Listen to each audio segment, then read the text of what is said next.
Give it up for all the comics stories, you know? This is hard. We got to do a lot of these, a lot of shows, a lot of mics. We go out, 5, 6 nights a week we're doing these. It's a ton. Sometimes too many. Like the other day my wife asked me, where do you go every night? Are you having an affair?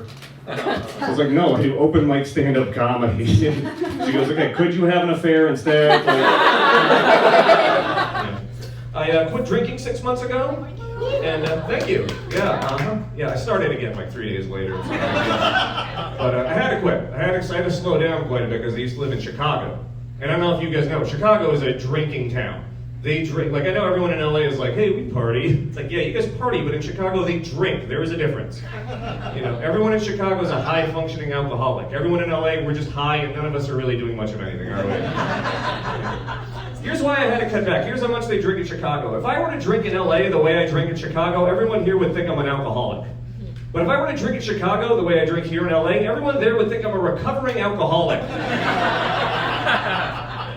Last time I was there, a guy actually said to me, dude, you only had 2 beers. Did you quit drinking? Yeah.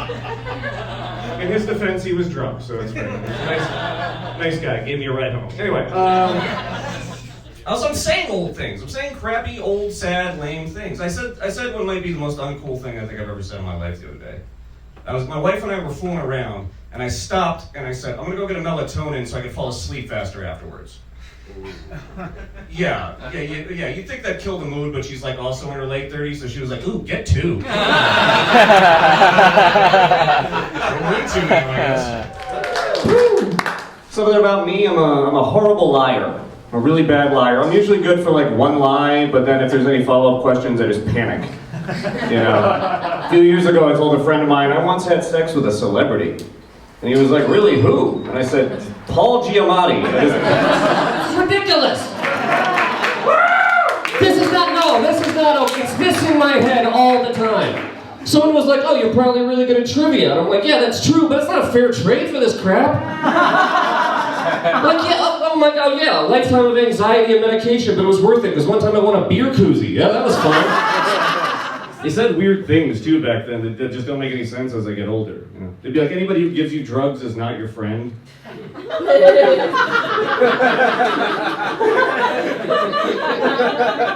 become an adult, anybody who gives you drugs is your best friend. Yeah. I lost a fight with a bigot the other day. This sucks. Let me explain what happened. This guy said to me, he said something really offensive. He said, homosexuality is unnatural. And I was like, that's not cool, man, because that's not true. In fact, it's even been observed in the animal kingdom. It's been observed in dolphins, and it's been observed in penguins. And he said, yeah, but those are the gayest animals.